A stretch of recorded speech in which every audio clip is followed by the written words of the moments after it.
Okay. Our presenter of our main talk today has a bachelor's degree in religious studies from the University of Arizona, a master's degree in philosophy and ecumenics from Trinity College in Dublin, Ireland. She does a lot of things. She is a yoga instructor, she's a meditation instructor, she does talks all over the place. But the main reason she's here today is that she is a part of Kansas City Oasis. She lives in Kansas City, and people up there have raved about her. And many people have said, you gotta bring Carrah down. So, here she is. We're pleased to welcome her to Houston Oasis and hope this won't be the last time. Let's give a warm welcome to Houston to Carrah Q.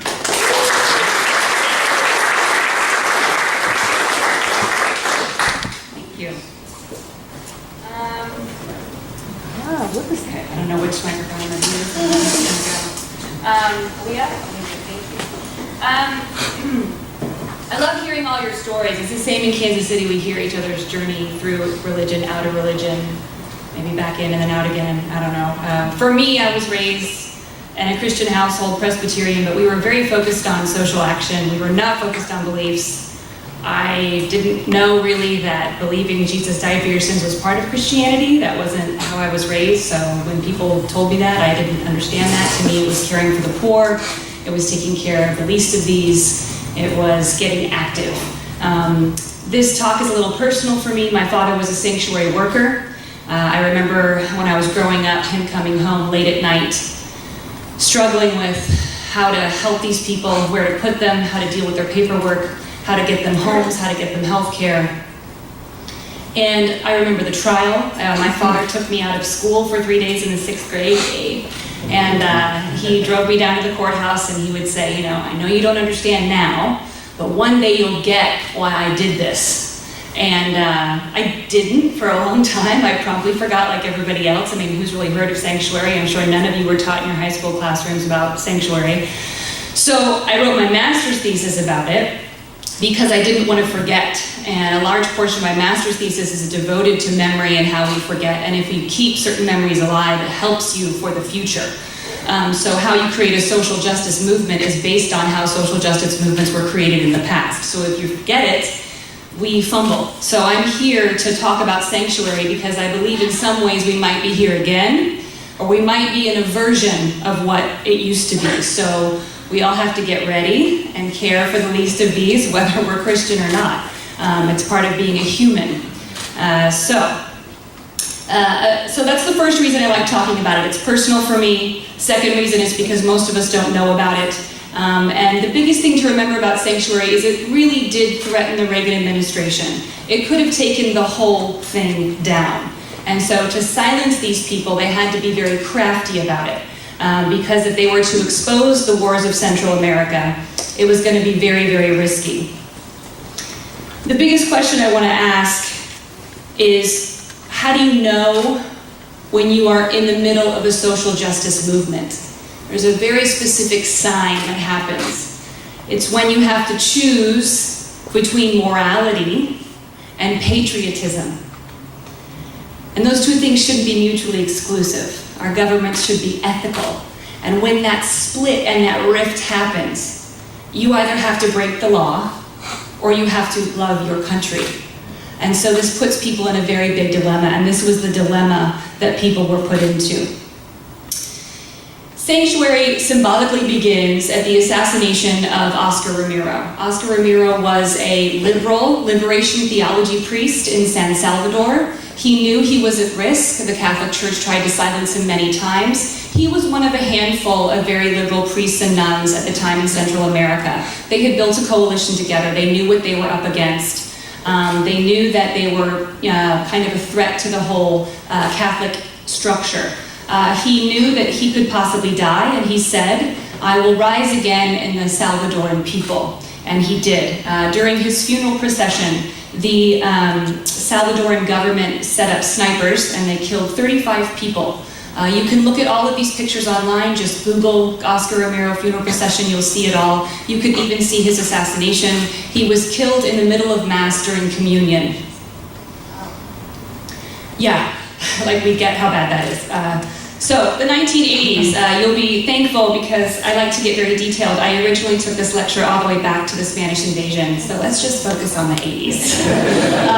So, communists, socialists, and military forces from the left are organizing to overthrow and thwart the dictatorships on the right. Keep in mind what the Reagan administration calls communist. The Reagan administration is going to label anything that threatens its policy as communist.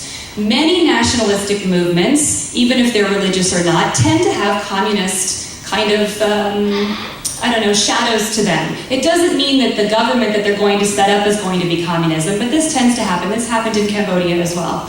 So anything that's on the left is trying to basically get rid of what's on the right, which means it's opposed to the United States and its funding. What the Reagan administration begins to do, because it likes its governments that it set up, is it's trying to tell the American people all of our funding is going to keep communism out of Central America. They even brought up the domino theory again to say that if one country falls to communism, they'll all fall to communism. So our funding, and you can look at all of Reagan's State of the Union speeches during this time, where he's trying to convince the American people that the money's going for anti-communist reasons. Really what the money's going for is CIA training, leadership, and then what happens when that leadership does what it wants to with its money is they create death squads. In El Salvador, mucho dinero, there's $744 million from 81 to 83. And look at this big number down at Nicaragua. Remember the Contras, good old Ollie North.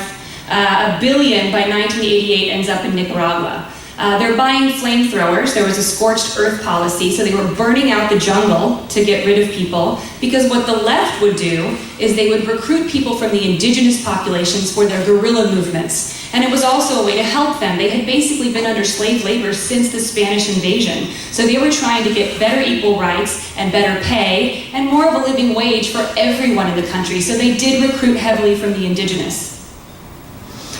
Christian-based communities is how they organized. They used the Marxist tendencies of Catholicism to organize their communities. So catechism became part of the resistance. So not only were you meeting about Catholicism, you were meeting about healthcare, unions, how to organize, and how to overthrow the government.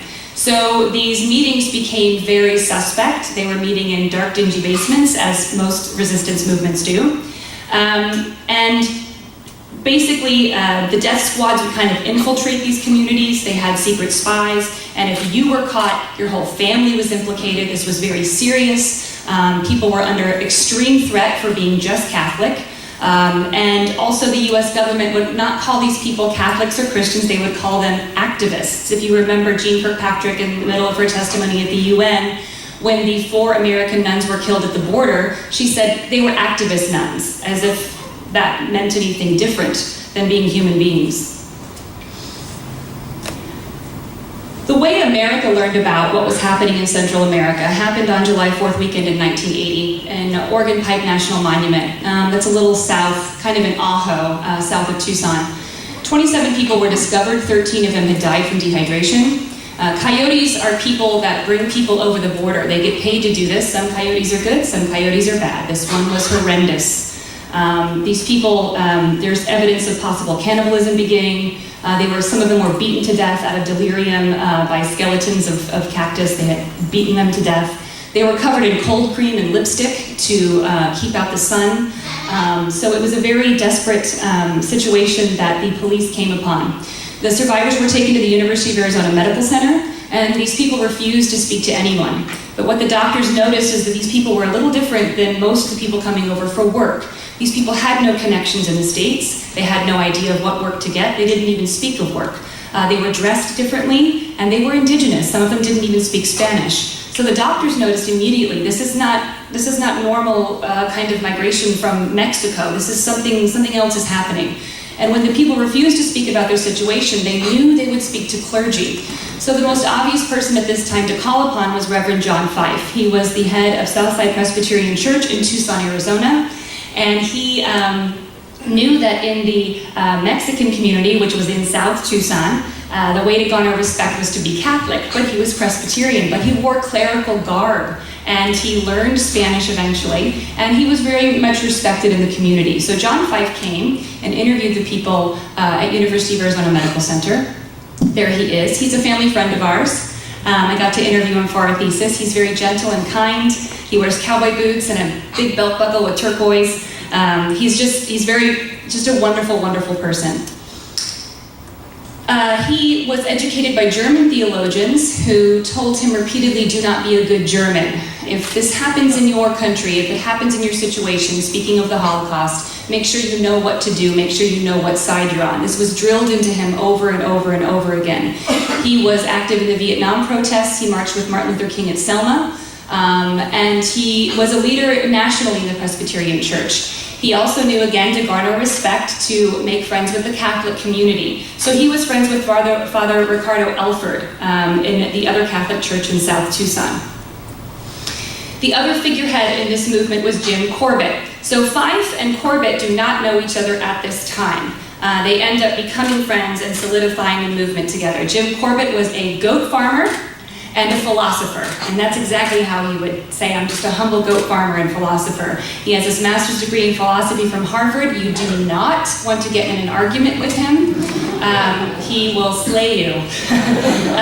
He identified as a Quaker, but keep in mind he also said he was an unbeliever. He did not find God or religion to be definable, and the reason why he chose to be a Quaker and identify as that is because Quakers were activists. Quakers have a history of beginning the Underground Railroad movement, which obviously is key in this.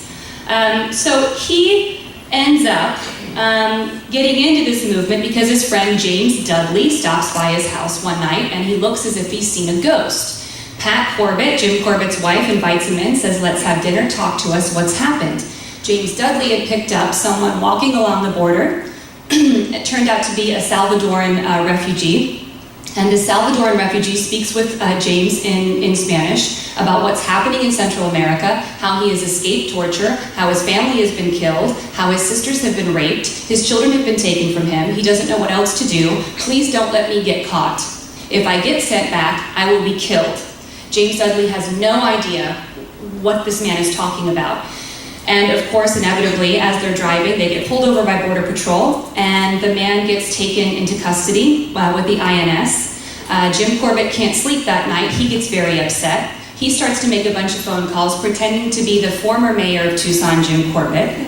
And he gets in touch with Father Ricardo Elford. Father Ricardo Elford contacts the Manzo Area Council, and at the exact same time, Manzo Area Council, which is a group of volunteer lawyers, counselors, and immigration people to help Mexicans once they cross the border, they find out, we can't help you, we just had 13 refugees from Central America. We don't know what's going on. And Jim Corbett says, funny thing, that just happened to me. And they tell him, go to the INS, get a G28 form, that will be your application for asylum. So if they're coming and escaping wars, they should be getting asylum based on US law. Jim Corbett goes to the INS. They can't find G8 forms. They don't know where they are. They ran out. So he waits and waits and waits, goes back to the Santa Cruz County Jail where his refugee is waiting, finds 10 other refugees, and talks to them for a while, goes back to the INS. They suddenly find the documents, and they say, what do you want these documents for? He says, well, there's a guy at the Santa Cruz County Jail. I'd like to get him some asylum paperwork. And they say, okay, good luck with that. They end up calling the Santa Cruz Jail while he's on his way. They remove all of the refugees and take them out to El Centro Jail in California. So Jim suddenly realizes something's really funky about this. Why would the INS be breaking its own law? Why wouldn't they want to be helping and doing what they can for these people?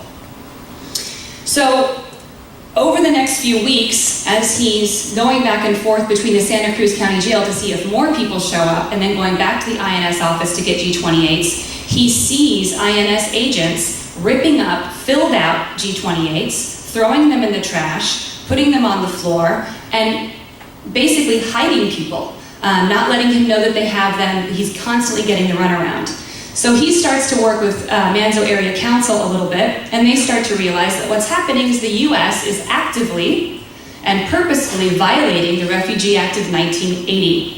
A refugee is any person who is outside any country of such person's nationality and who is unable or unwilling to return to and is unable or unwilling to avail himself or herself of the protection of that country because of persecution or a well-founded fear of persecution on account of race, religion, nationality, membership in a particular social group, or political opinion. By throwing out the G28 forms, by not looking at these people to grant them asylum, they are violating their own law.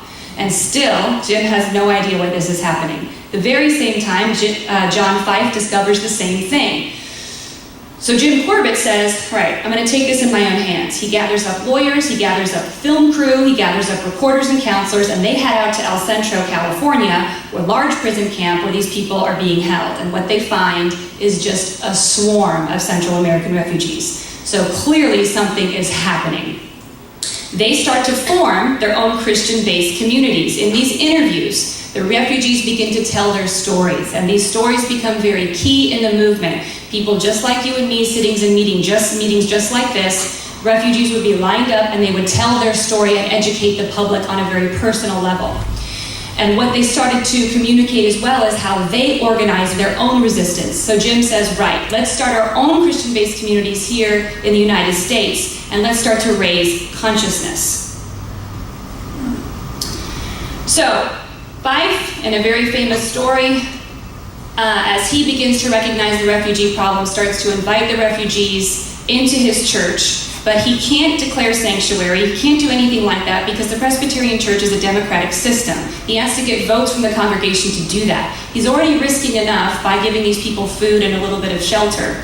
And in this famous story, he kind of shoots out of bed and recognizes, wait a second, he's now educated about what's happening in Central America. If the US government is not granting these people asylum, why aren't they doing that? And he recognizes if they granted these refugees asylum, they would have to admit the wars. And if the US public found out about the wars, down goes the Reagan administration. So Fife realizes he's not just aiding and abetting undocumented aliens, which is what the INS insists these people are.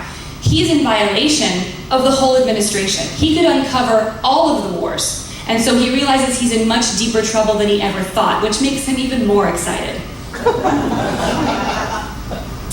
So, Corbett starts his own coyote runs. He pretends to be a priest. He ends up in Nogales at Sacred Heart Church, and Sacred Heart Church is a meeting place for a lot of these refugees coming over before they make the final jump into Arizona.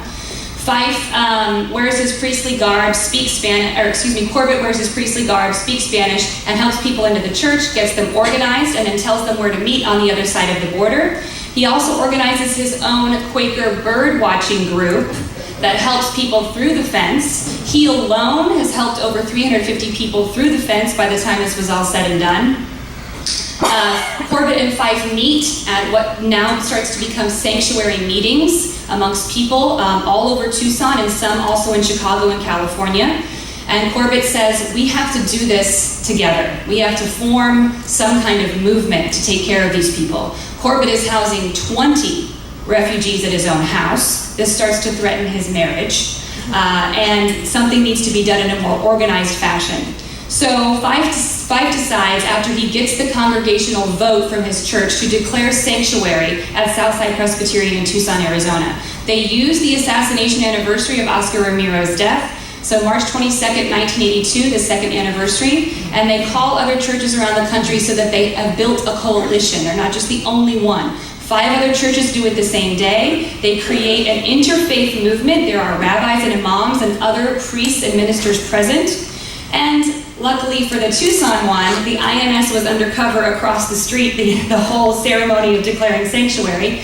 One of the congregants who did not want to declare sanctuary for Southside Presbyterian Church called the FBI the next day after that vote, so the FBI already knew what was happening the day they declared sanctuary. Typical in most meetings and declarations for all sanctuary churches around the United States was that refugees were present, they were covered so they couldn't be identified, they shared their story, they gave a few hugs, and then they symbolically marched into the church with their overnight kind of care package. My father talked about coming into Southside Presbyterian Church in the evening, and the entire floor was covered in refugees sleeping. So the railroad starts to expand. Jim Corbett gets interviewed on 60 Minutes. The public now starts to understand what's happening, and it's building public sympathy. The numbers of the smuggled were exposed, and the conflict in Central America was exposed, and the nature of the conflict was exposed. In 1983, more than 45 churches declared sanctuary, and by 1987, you had 500 sanctuaries. I want to be clear that these sanctuaries were linked. It was truly an underground railroad. Most of them led up through Chicago and into Canada. A lot of these refugees ended up in Canada. They just wanted to wait until the conflicts ended so they could go back home. Much of the rhetoric in Tucson, I remember, was that these people were going to steal our jobs. We couldn't house them forever, and it's clear they didn't understand the nature of what was happening. My church gave money to the sanctuary movement, but refused to declare sanctuary for the refugees. Arrests were made, I remember this day. Phoenix, January 14th, 1985, there was an indictment of 16 sanctuary workers, including Fife and Corbett, and then 25 unindicted co-conspirators. These were the refugees. The refugees were going to have to testify against the people that brought them over the border. Don Reno was the prosecution, the lawyer for the prosecution. He's a famous name in Tucson. And then Judge Carrah was picked. Judge Carrah was not favorable toward refugees, and apparently in the selection process they pulled him out of a hat, but there were only 2 other judges in that hat. So we had a 30% chance of getting him, unfortunately, and we did. The prosecution requests, if this isn't a kick, refugees were not allowed to tell their stories or reference the wars. The sanctuary workers could not give details about Central America or U.S. foreign policy. They could not use their First Amendment right of religion for their reasoning for doing this action, and they could not mention the Refugee Act of 1980. They had absolutely no defense. So what Fife figured out is, right, 60 Minutes worked for us, so we're going to get cameras on all the refugees. And as soon as the refugees testified, they walked out of the courthouse, sat in front, and they spoke their story to the American public. And the American public was shocked. They couldn't believe what was happening in Central America. It's torture, rape, killing. It's the worst imaginable things. It challenges definitely some of the stuff if you read in the Holocaust. So they used the media to get public support and to shame the government, and it started to work. The trial went on for 7 months. Letters to the judge for leniency. Holocaust survivors were writing letters to Judge Carroll. Some people who, average Americans who had read Anne Frank in junior high were writing letters talking about how they learned about her in the Holocaust and what we must do to save these people. Fife was found guilty. Corbett was found not guilty, ironically enough. There was probation for all guilty verdicts and no jail time. So what they think is that this public support really did change the judge a little bit. So that's sanctuary. That just is the nuts and bolts and chronological story of how it happened. Today, sanctuary movements are being declared again. Philadelphia is up and running again. Southside Presbyterian Church is braced and ready to go. Places in Chicago and California are already organizing to take people in. And this time, these refugees have a different face, but no different stories of torture and war. So what makes a movement? I think what's really key is this idea that certain things have to come together with a certain amount of timing and passion. Organization, don't forget your faith-based communities. They've been through this before. They can help us with how to organize, and they are more than willing to do so. Your idea of morality is going to be very strong, which all of us have. Your sense of history and remembering things like Vietnam, remembering things like the Holocaust. Your education is involved in that. Your memory is involved in that. Oh, is that a feather? Understanding civics and legalities. We should get some lawyers in this community, some immigration lawyers. They're working overtime lately. They need our help. And of course, courage. And I just want to say a little bit about courage. Sanctuary happened because of a confluence of ideas and communities and timing. It also happened because people do not forget. We must remember that we are the country of protest. We are a nation of nonviolent resistance. Our ability to excavate our humanity in the midst of deep ignorance and prejudice has already been proven. We must never forget that.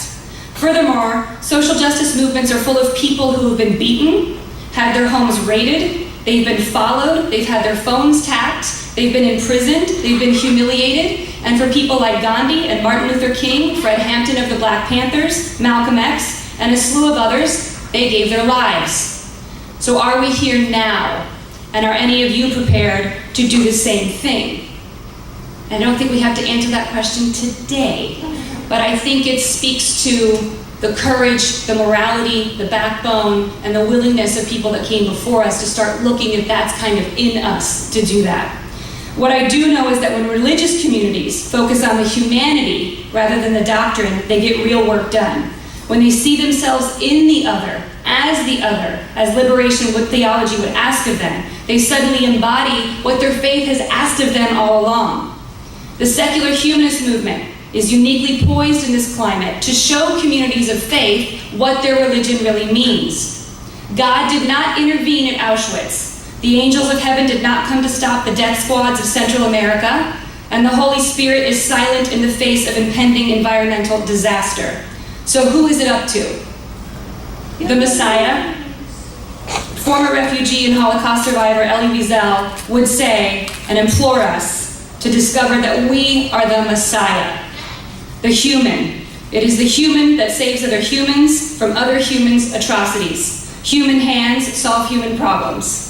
Our rationality and reasoning are becoming ever more important in this increasingly illogical and overly emotional world.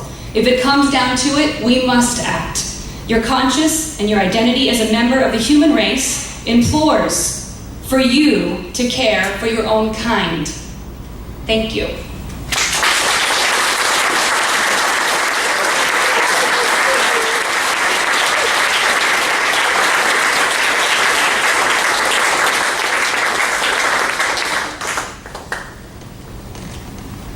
Thank you so much, Carrah.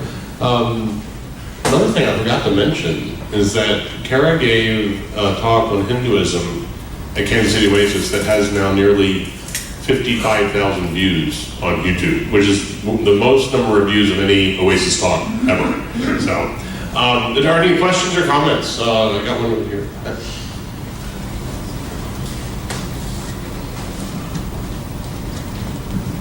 I remember vaguely the Iran Contra, everything going on in Congress at that time, but It's all hazy for all of us. yeah, Ollie Norse kind of sucked it all the oxygen out of it. But were there ever any prosecutions of the people in the INS who were destroying those requests, or who did? Was it discovered who actually gave the orders to tear those forms up? That's a good question. I don't know the answer to that question. There could be an answer to that, I just don't know. Yeah, but they were following orders for sure. It was a cover-up.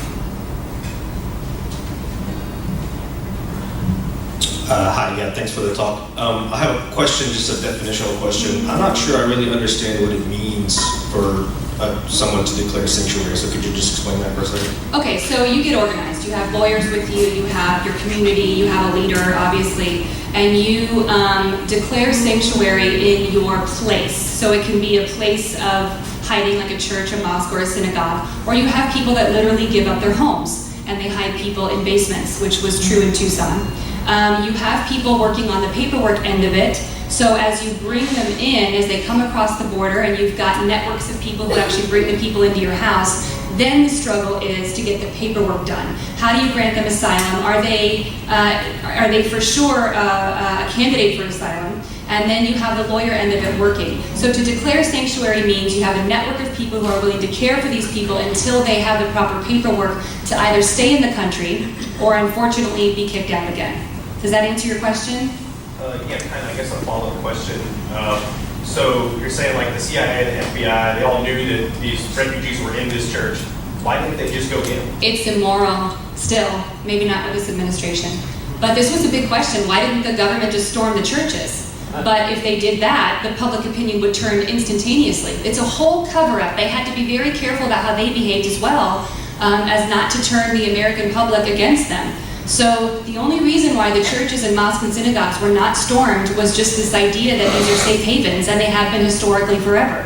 I don't know that we're in the same kind of climate that people would resist storming a church. Great. Carrah's going to stick around for lunch, so if you have more questions, we can chat about it over the lunch table. But we're going to have to move on and wrap up the program. So again, let's thank Carrah Q for